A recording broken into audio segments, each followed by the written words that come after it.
Hello, everyone. Ooh. We're going to get started now. So, my name is Aileen Sierra. I'm a product marketing manager at Crosscap, and I am a member of this beautiful community of Dominican women, Hello Tech. My journey into tech and marketing has been fueled by a passion of building inclusive spaces where Latinas can grow, lead, and truly redefine what's possible. Like many of you, I'm constantly looking for ways to keep learning and building new skills. So I'm especially excited to hear from this panel on how they've navigated their own paths and developed their technical confidence. I know this conversation is going to be full of insight, inspiration, and actionable takeaways. So with that, I would like to introduce you to Veronica Polanco, Lidia De La Cruz, and Jess Sepulveda. Sorry.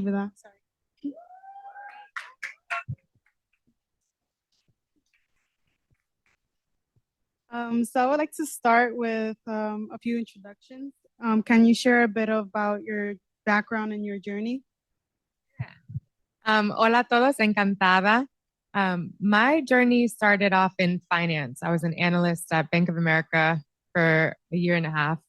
And then I ended up getting a call from a friend who said, you would be really good at sales at Google. And I didn't ever look into sales, but when I heard about the role working with businesses, using a technology, and then also using my communication skills, I decided to do it. So I did that for 7 years. But about a couple years into that, I decided I wanted to go into tech. So I went the traditional route. I actually went back to school, got a master's, and then I graduated last May. And then I ended up studying really hard for the software engineering technical exam, or it's an interview, but it feels like an exam. And then I was able to land a job still at my company at Google Earth, which I started a few months ago now. So many kudos there. Wow. I feel like I have to compete with upstairs. So my name is Lydia. I am a career transitioner. I used to work in education for about 6 years in administration. And then in 2019, I decided to pivot into tech by going through a coding bootcamp. And during that time, I couldn't find anyone that looked like me or was navigating this career transition. And I was like, you know what? Let me take it to the internet, of course, like everyone else does, and let me go talk about my journey. And that's how I founded Poderosa Coding, my coding page, where I talk about resources, what it is to be a software engineer. And currently, I'm in a career path or pivot, I want to say, from software engineering to developer relations, and that's my next role. I'm also a proud member of Hello Tech and also Latinas in Tech. Hello, everybody. My name is Jessica Sepulveda. I am also from a non-traditional background. I used to be a teacher. And when you're a teacher in New York City, as soon as you get your bachelor's, you get 5 years to get your master's degree. And I just knew then and there that I wanted to study something completely different. So I explored it for a bit, and I realized that I loved learning so much, and I wanted to be in an industry that was going to continue challenging me and pushing me to be like my best self. So I decided to be a software engineer, and now I work at Fidelity. I started with them last year. I started with a training program. They have an excellent program called the LEAP program. So if you do want to learn more about it, definitely let me know. And yeah, I'm full stack. So every week, every day, I do like either backend, UI, mid-tier. I'm literally just doing the whole stack. And I've never looked back. I'm really, really happy about my career change. I love that because I feel like the message that you guys are giving right now is that it's never too late to try something new. Even you, Lydia, saying that you're pivoting into something else is very brave. So I would like to know what inspired you to participate in International Women's Day campaign, and how does that tie into your journey and purpose of tech? I guess for me, it's always about paying it forward. So whenever I'm able to be a part of these spaces, I'm always thinking about how am I going to be able to pay it forward, right? Because when I first started my journey back in 2019, I did so many different coffee chats. I slid into so many LinkedIn profiles. And one thing I kept noticing, it was like, darn, I'm gonna be on the other side. I'm gonna be on the other side. And now that I'm on the other side, I always tell folks like always pay it forward, right? And I'm gonna quote someone, Amin. She's part of Women Tech Makers. Amin has used this quote before, and I want to give her credit. She always says, "When I take the elevator up, I press the button to push it back down." So I'm always thinking about that, how I can show up in these spaces and literally just pay it forward. Yeah, I love that.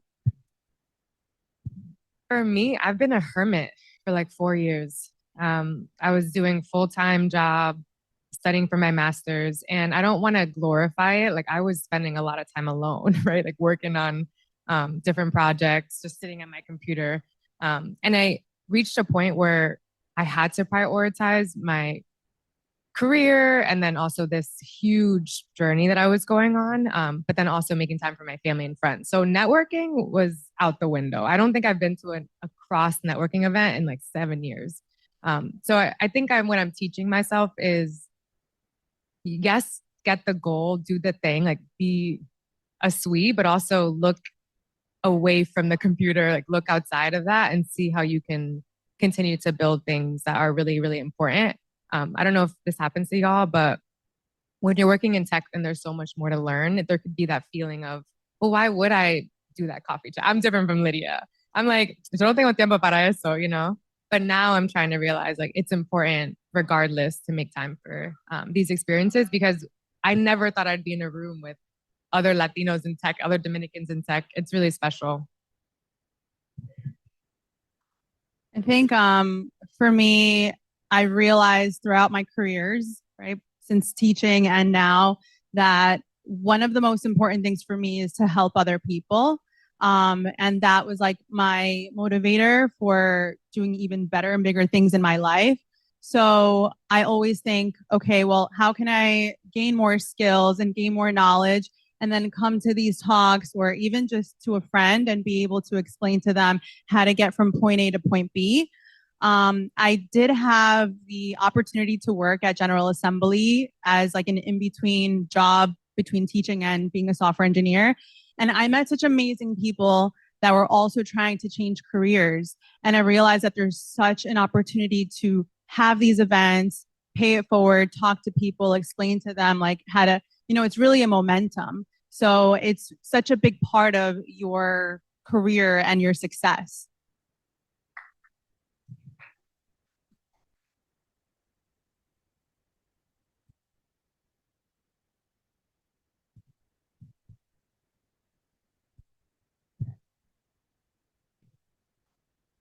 I would like to say that what you ladies are doing is very important, because I remember 2 years ago, 2.5 years, almost 3 years, sorry. 3 years ago when I started my master's, one of the main things that I wanted to do, because I was such a hermit during undergrad, I didn't speak to anyone. One of the main things I said that I wanted to do is get out there, talk to people.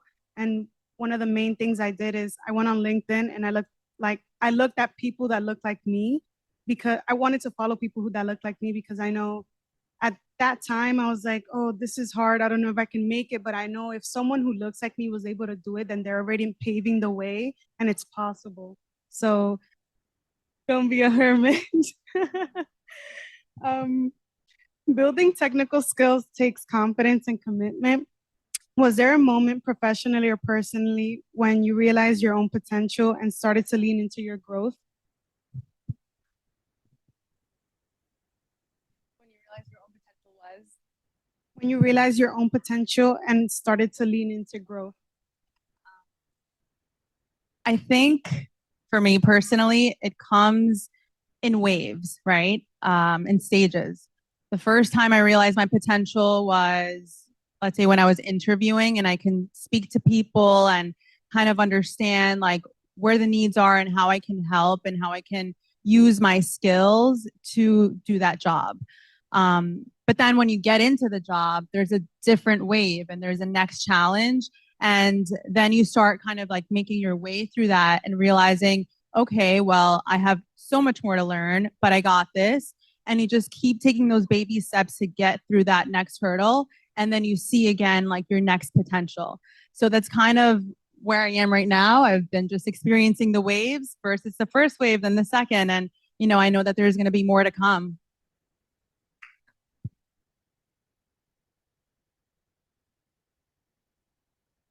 That's right.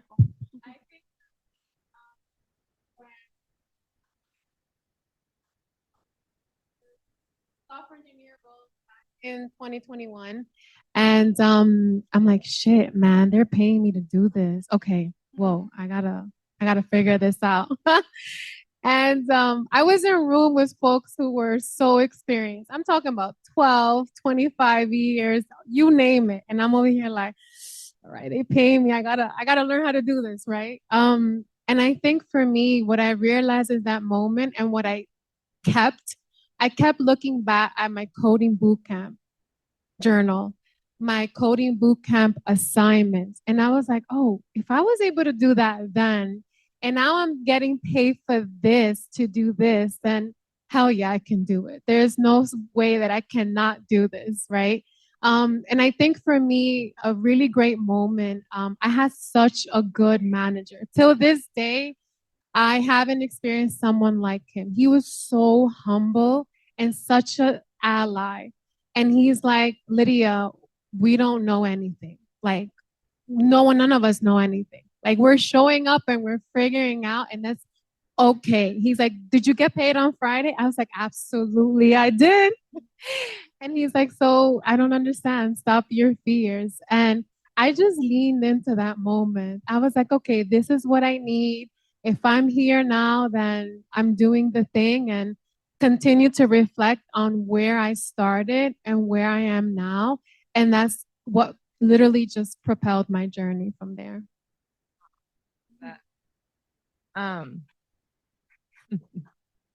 For me, there was, I think, a big moment. I was majoring in communication undergrad. I wanted to be in PR. I don't know where I got that from, but I think an English teacher in high school told me, oh, you'd be good at that. And then I decided really late in college that I was going to switch into finance, basically taught myself finance. I took one class, just kind of looked up, like, what is a stock? I'm not even kidding. And then I was able to study, I think over the course of like a month or two, and then get an internship at Bank of America. But that was like the tiny, tiny seed where I ended up being like top of my analyst class, finding out later. And it was all just because I was showing up, putting in effort, asking questions, just like simple shit that I was like, what do you mean? Like, how is that value? I just didn't even understand at the time. But then that planted a seed for me to switch into tech, in the sense that I'm so grateful, and it's okay if this isn't your experience, that I'm so grateful that I've career switched twice, because going from being an analyst in finance, where my goal, I couldn't really see past finance, meaning like people would be like, oh, what do you want to do after this? I'm like, I don't know, maybe be a trader. Like, I wanted to go from account management to a trader. That was what I was going to do. And so my friend hit me up and was like, hey, would you want to come do sales at tech? And I was like, that sounds kind of weird. I don't really know if I would like that. But getting to sales, I know if you've never done it, it might sound easy. You just like talk. It's not, right? And I was really scared of talking about money, pushing people to make more or spend more money, all of that quotes. But I ended up, same thing, like doing really well in sales. And all that to say is like, cuando tú tienes ganas, you know, like when you have that like fire in you, which I feel like our communities do, you're kind of able to do a lot. And I'm just grateful that for like little 22-year-old Vero who didn't like rise within Bank of America, because I think it would have made me not see past it. Whereas it made me realize, like, wait a second, I can go from being an analyst to like, now I'm in tech learning about Google Ads, even though I didn't even know what Google Ads was yesterday. And then I was like, okay, software engineering can't be, I mean, it was really, really hard, but it's possible. Even I could kind of like taste it, like the possibility of it. So anyway, this is just a big message for like to career switch, like try something totally different. And I don't think this will be my last career switch, honestly. Love that. So let's talk a little bit about learning. What's one skill or area you're currently excited to dig deeper into?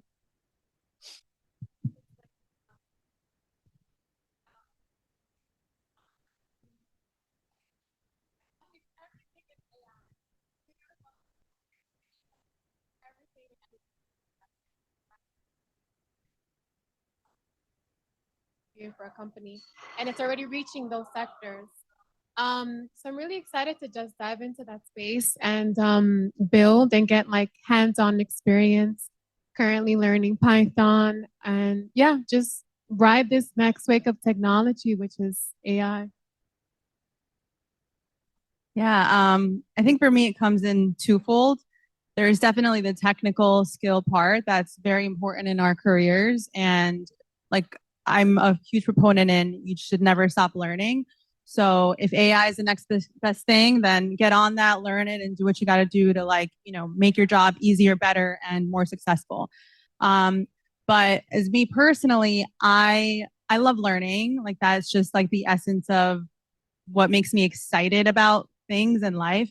And I recently started digging into the psychology of learning and how engineers kind of navigate I would say, the nuances of learning new skills.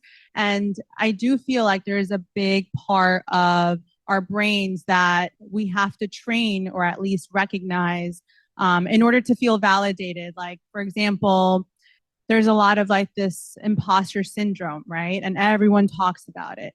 But really, like, what is that? Like, what does it mean to have imposter syndrome?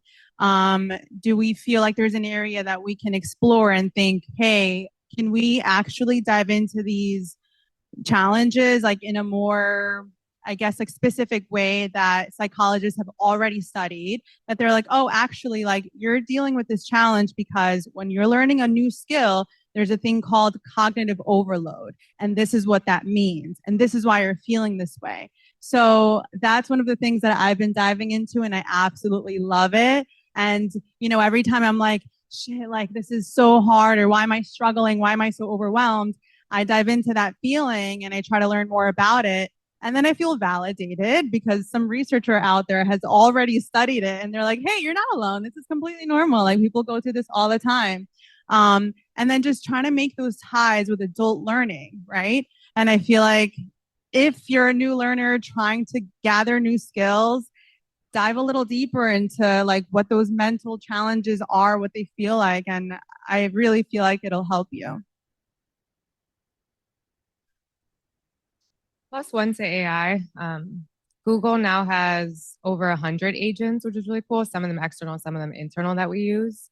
And then within Google Earth, we just integrated it and it just went to GA, I think, a couple months ago. And so I definitely want to do like a little bit of, we call it like a 20% at Google, where you can spend 20% of your time somewhere else. So I want to do a little bit of time once I ramp up in my role more, but in the AI piece, mainly because what I learned in my program is at this point, you just have to know like something, like, you know what I mean? Like you have to train a little model at one point using like your own credits or something on Collab or like anything, like fine tune something. I think it's really, really important when you're in tech to at least like be able to speak that language. But then the other thing I'm really excited about is our just computer graphics, because Google Earth, our computer rendering, like what we do to actually render images, is so different from Google Maps, which is so different from this like other rendering software that we use. But it's kind of a joke where it's like a vortex. Like once you go in, you can't come out. It's just very esoteric. So I think it would be really cool for me to leave Google knowing at least something about rendering, because it's a space that not a lot of people know about. Now I feel curious to go into learning the psychology behind learning, because I feel like as an adult, sometimes you panic when you want to learn something because you feel like you're not grasping things as you used to. So I'll get back to you on that.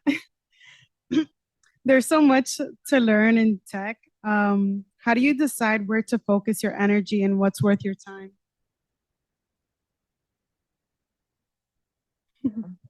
I mean, who's paying me? But that's definitely number one. Is like, my number one priority is always how am I getting paid? So Okay. Yes. So right now I'm learning the front end of Google Earth, which is kind of cool. And then from there, I usually see like, what am I interested in? And then also, I guess I just said it, but like, what is the zeitgeist? Like, what's important? Um, and then randomly, if I think something's quirky, like I really like coding art. I don't know if anyone of y'all have played around with it. It was like p5.js, but so I'll like play around with that for a little bit. Like I think I made a penguin, took me like 6 hours. So it's like feelings and it's money based and sometimes interest too. A little bit of everything. I think for me, I'm keen on free resources. So if you follow me, I'm always sharing free resources from scholarship to programs and on my LinkedIn as well. So to me, it's always about like what's free, what's out there, and where can I get the most value from. So right now, I am actually doing Code in Place. Has anyone heard about it? Yeah, okay, Patricia. So Code in Place is a global now course, and it's part of Stanford University's computer science course. And it's pretty cool because it's gamified. So there's some gamification portion of it as I'm learning Python, and I think that's pretty cool. But back to my point, anything that's free. I would say if you were asking me this question before I became a software engineer, I think that it would have been a difficult question to answer. I do feel like when you're learning skills, trying to get the next job, you don't really know what that next job is going to be. So you're really trying to like brush up on all these technologies that this interviewer is going to ask you about, and it can definitely be a little overwhelming. So my recommendation, if you are in that stage, is try to be as well-rounded as you can be and try to get like a good grasp on what the flows are, what the technologies are. You don't have to know every single detail.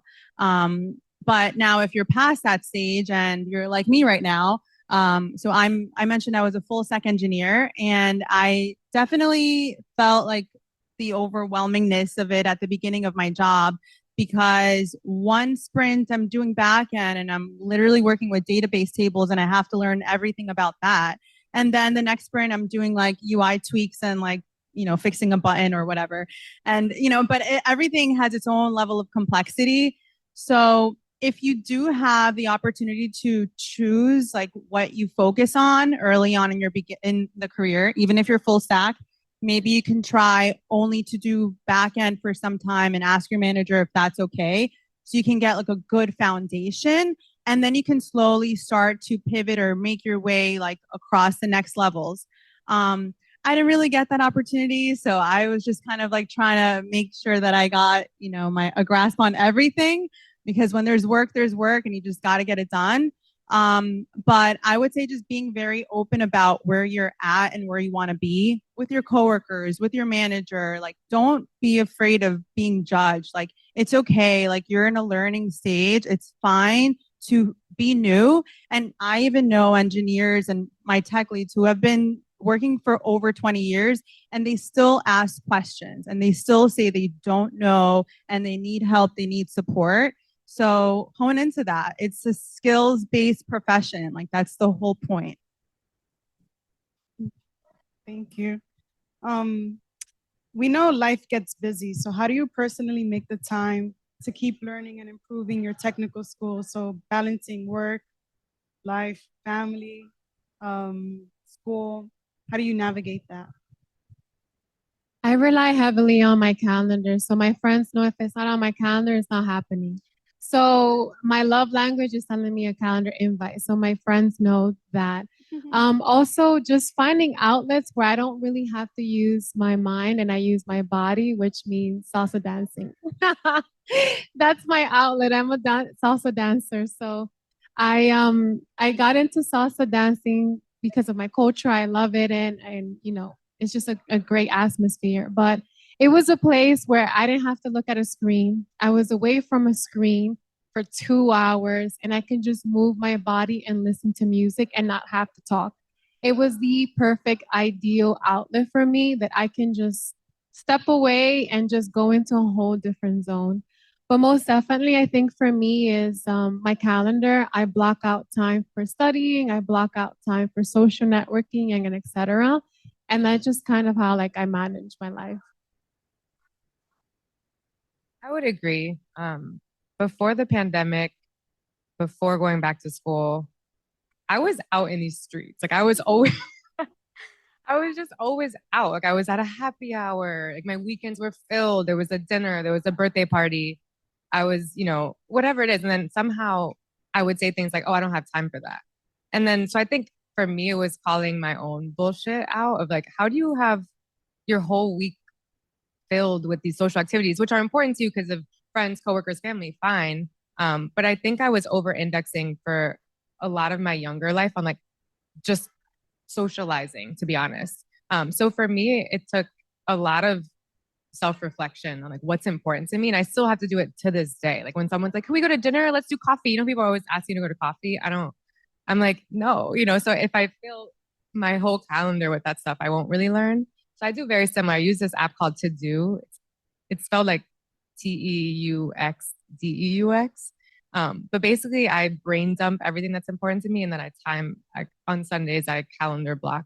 So, for example, if I see like, oh, Google just launched this new thing I want to look into, I'll like time block it for an hour to look into it. Otherwise, what I notice is it's almost like other people can fill my time if I don't get ahead of it, or even at work, people. If I don't say like I'm going to take this time to like really understand Flutter, or as an example, I've noticed that I can just sort of get lost in the sauce of like, there's this meeting and then there's this talk and then there's this other thing. So I have to be like really mindful and check in every day. Like, did that make the most sense for me? That's how I do it. But Yeah, balance, right? Like I feel like sometimes I can balance and sometimes I can't. Sometimes you just have to work. And then other times you can work a little less and that's okay too. I do find that something that helps me is having something to look forward to. So I'll have like different hobbies. I started taking French. So I know on Wednesdays I have French class. I'm not going to miss that. I'm paying for that. But sometimes I have to miss it because I have to work, and that's also okay. Like there are many times that Fidelity is excellent with work-life balance, and they're very good with knowing that you have a family, and if you have family responsibilities, like they're okay with that too. So most of the times I'm done with work by 5, 6 p.m. and it's great. But these past 2 weeks, we had a crazy sprint and I was working every day till midnight or past midnight. And I know that that's not the norm, right? So that's what I mean by balance. Like today I left work at 4 and I came here. So you just kind of have to feel it out and see what works for you. Are there any resources, maybe a platform, community, or even a habit that you've leaned on to help your technical confidence?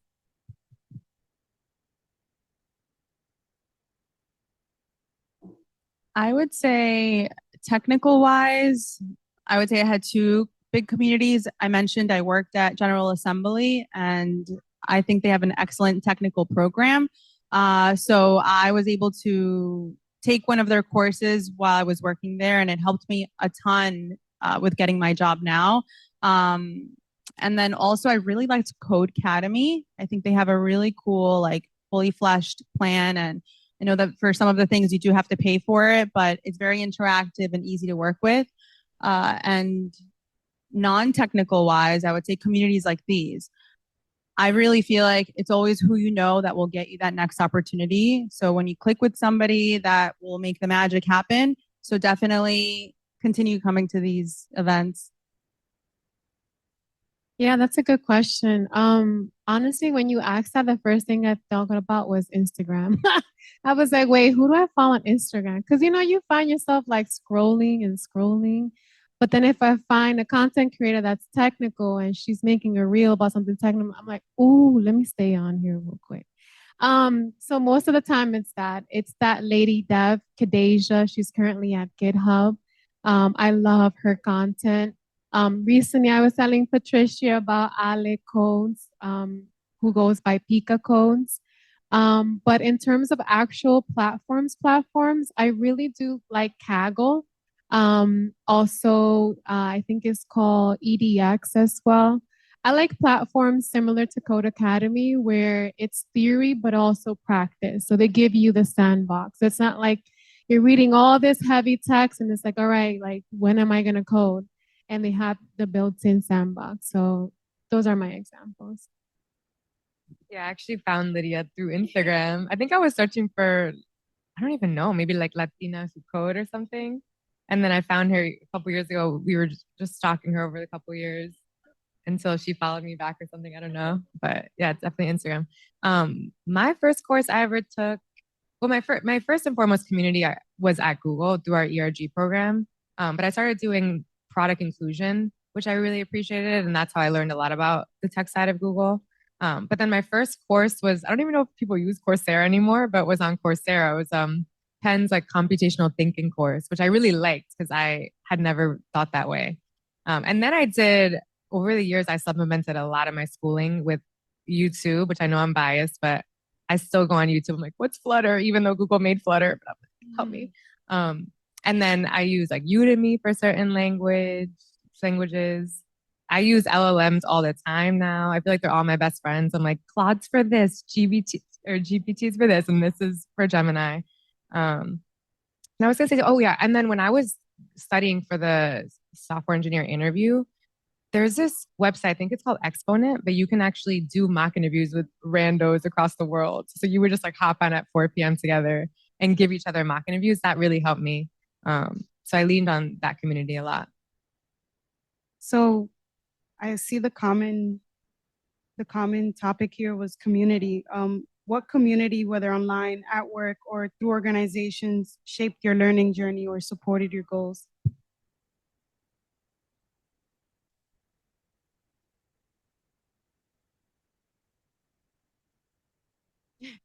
I want to say, quite honestly, damn, that's a hard one. But at the beginning, I want to say there was some organizations that I was part of, but honestly, truthfully, the last 2 years, I have come across amazing people, right? Like Tamara, Aileen, Anabelle, Carol, Anna, and all the women behind this panel. Like the last 2 years, because of different communities that I have been a part of, I have been meeting amazing women. And I'm so grateful and thankful, right? Because I have had dinner with these women, have them do yoga, like we do outside activities, and they're honestly a part of my circle. And I'm very, very grateful. And the communities that have brought me close to these women has been Latinas and Tech and also Tequeria. I would say, yeah, same. Like all of these beautiful communities that are all about diversity and bringing more women and more people from non-traditional backgrounds into the tech space. That is a space that I identify with. So I feel like I can be my full self, and networking doesn't feel like networking. It feels like you're just being a person, attending an event, talking about things you love, and that's it. And I don't get home and I'm exhausted. Like I'm actually energized after I come back from these events. So anywhere where I feel like I can be my true self, those are the spaces that I feel like I've been able to get the most out of. I don't really have a good answer for this one. For me, it was my schoolmates. Yeah. I was in an online program, which I don't know, you did a boot camp. Was that in person? Yeah. Online learning comp sci can be pretty lonely and rough. But then halfway through the program, I think I was telling them I kind of like sniff out Dominicans wherever I go. And I saw someone's last name was Quesada, and I was like, you gotta be Dominican. Like, and then so we linked and then we formed a group. But what I didn't expect, because all of our assignments were alone, you can't really have someone debug your own assignment. But what I didn't expect was I needed my community, not really for technical resource, but really just like emotional. Because there's something to be said around like turning to someone next to you and being like, is this fucking hard for you? And then being like, yeah, it is. That made a huge difference. And we're all still friends. We have a little hacker group, and we'll text in there and say random like tech jokes. But that really made a big difference, more so emotionally than anything. I can relate to that. I can relate to that because I feel like having community has brought, at least the last 3 years, has brought me to where I am today. If it weren't for my community, you would not see me here. I'm a very shy person. Like, if you don't talk to me, I don't talk. But I feel like the communities that I've been in, so Latinas in Tech, have built my confidence. Where my first panel, I did it, but I was super scared. Today, I said yes, but because I feel so comfortable with this community already. So, you know, I have one of my friends, she's at one of the other workshops. She's like, I feel like wherever you're comfortable, you thrive. And I'm like, you have no idea, because I do not talk.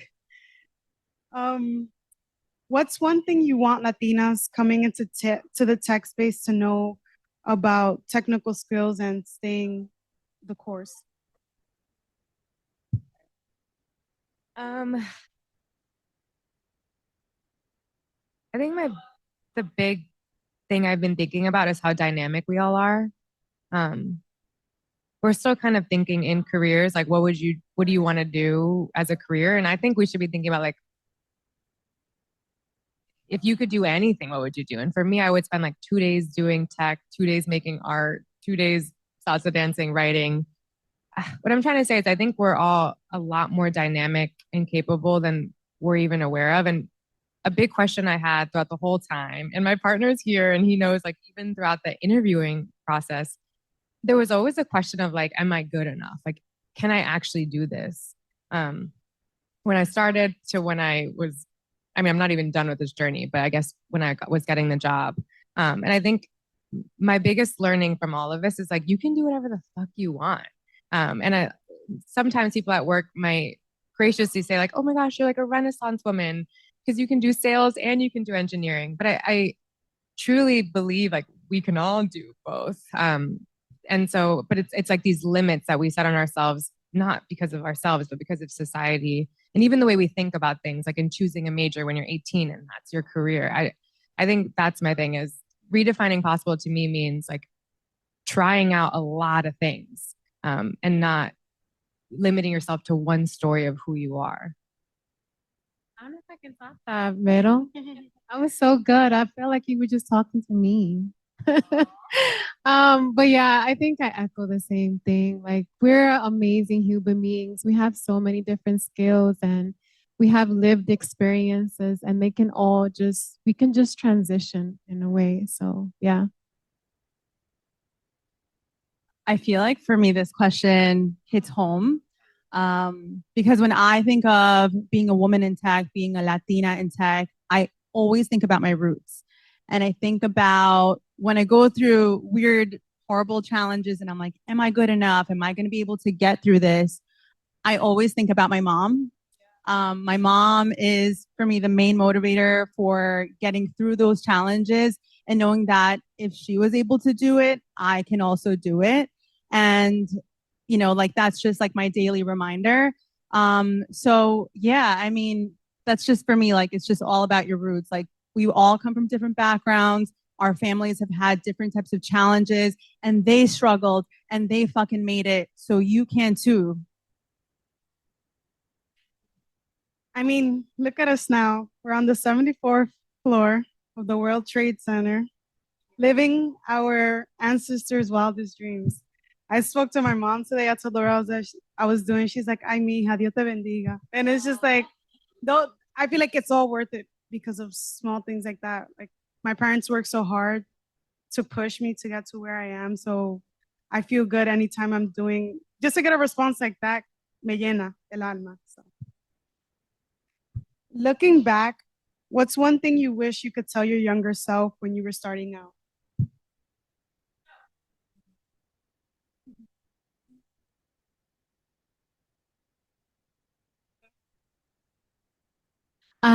I guess, yeah. I'm like, damn, little Lydia, what you was doing. I guess for me, growing up, I was the oldest, the only girl, the first and everything, translating papers for my parents, everything. So They did not let me leave the house. They didn't let me leave for college. Like they wanted me all cooped up in the house, right? So when I did have the opportunity to travel and I also had the opportunity to potential like teach abroad at one point in my life, I was so scared because of my parents. They're like, if you leave the US, all these things are going to happen to you. And I wish I could have gone back then and just been like, fuck it, they'll be fine, they'll forgive you, just go. I think that's how I would feel. In terms, I'm assuming this question is relating to tech, but honestly, I didn't see myself in tech. So, I mean, I still don't see myself. I'm like, oh shit, I'm here. Like, damn. But that's another story. I feel like, I mean, I can't think of like my younger self, but I can think of myself in college and when I was trying to figure out what I wanted to do with my life. And I always felt like it was such a major decision. Like, oh my God, like, what am I going to major in? And it just felt like forever. Like, if I was going to marry my forever career and I was never going to be able to take it back. And if I were talking to that person now, I would just tell them, who cares? Just go for what you are enjoying, what you're loving right now. And if that changes, which it probably will, that's okay too. And just pivot. I don't think I'll be a software engineer forever. You know, maybe life will take me in a different direction and just being open to those changes. I have one very, very specific one, and then I have one that's related. But when I took a programming class in college, it was web development.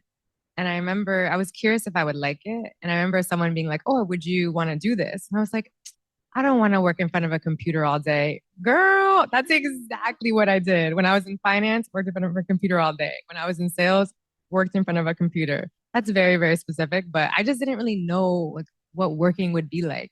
Because no one in my family was in anywhere near corporate jobs. My dad was an electrician. My mom owns a daycare. So I wish someone would have been like, nah, you're probably going to sit in front of a computer all day. So choose whatever you want.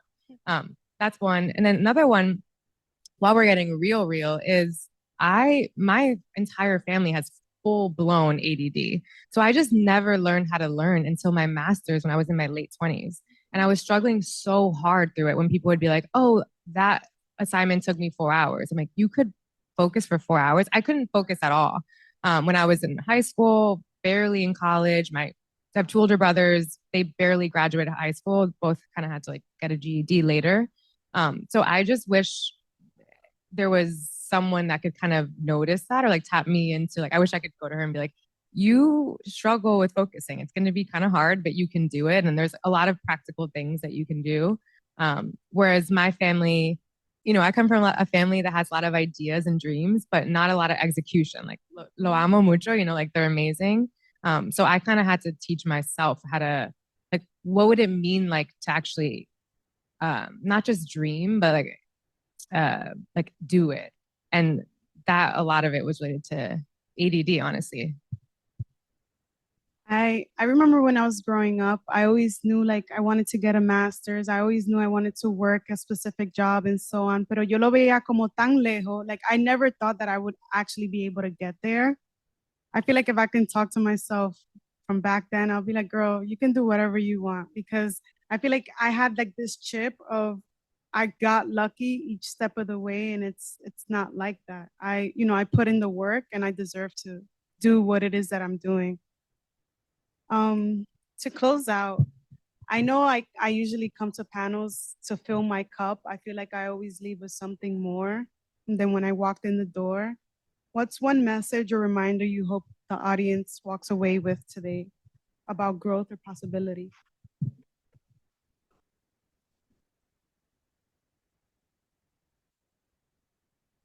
I would probably circle back on what I said before, that growth comes in stages. You know, I think a lot of times we see the top of the mountain, we're all the way on the bottom and we're like, oh my God, how am I going to get there? It seems so far. It seems like I have so much to learn or so much to do.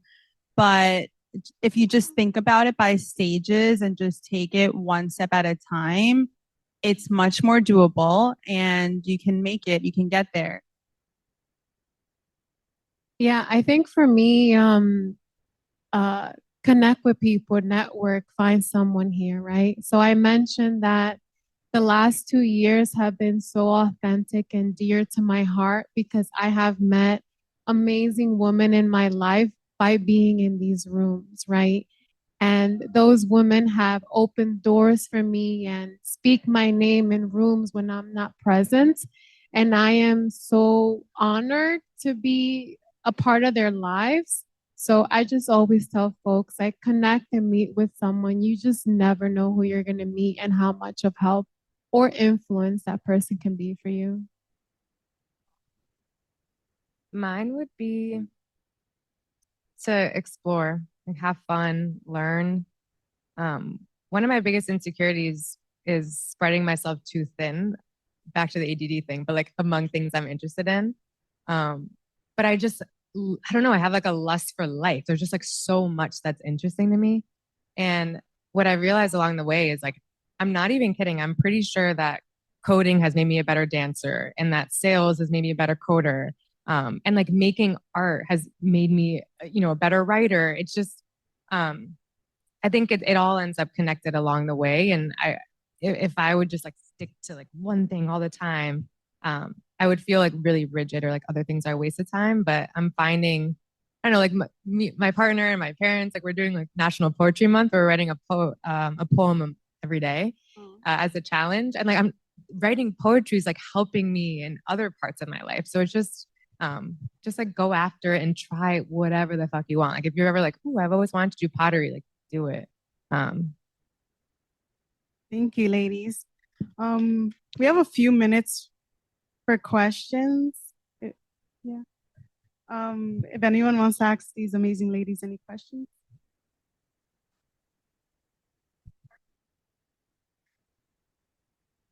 Thank you all for sharing your time and your insights.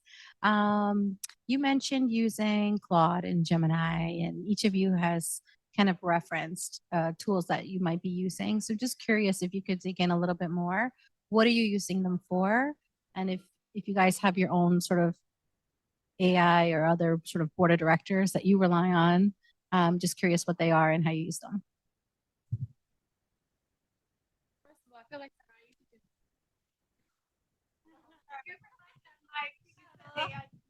You're so sweet. You see, this is Lydia like showing how this network operates, which is always lifting others up. So thank you for that, Lydia. Yeah, appreciate it. And I'd love to stay connected to everybody in the room. So my name is Tamara Vasquez. I just launched my own business. It's called Data Inclusion. It's about people-centered, data-driven strategies to power AI for good. And so what I'm doing is I'm coaching people in their personal and professional capacities on their AI journeys, wherever that is, to create safe spaces for learning, engaging and collaborating. And so my interest, I career pivoted multiple times like all of you. I'm the former global head of private equity and data at S&P Global. I was a former head of DEI, diversity, equity, and inclusion, hence where you see data-driven, people-centered really showing itself for me. And I really am passionate about equity in systems. And so left my job and took an MIT course in applied data science, Python coding. Had never coded before, though I led technical teams. And really just leaning into that, to your point. So we'll see where it goes. But again, thank you for the opportunity, Lydia, to introduce myself to the group. Yeah. I'll be really quick. I use external LLMs for grilling questions like a mentor. This is more tech related, but like, explain this line to me again. I know Python really well. Can you translate this new language to Python, knowing that that's my primary language? And then like read me line by line, because they always say reading code is much harder than writing code, and I can definitely relate. And so I'll have the LLM just like read me the code line by line, especially if I'm learning a new language. Debugging, of course, like especially when like it's like a semicolon, you're like, what the, like now that we have a little LLM that can find the semicolon for you, that's amazing. And then there was something else I was going to say. I do think it's really fun to at least try to play around with like each LLM's playground or like the dev side of it. whether it's like fine tuning your first model, but just like, I mean, I don't think most of us are going to train like these big models. I think at Google, they just finally said like, no, Googlers aren't allowed to train models anymore. We have to like use the current ones.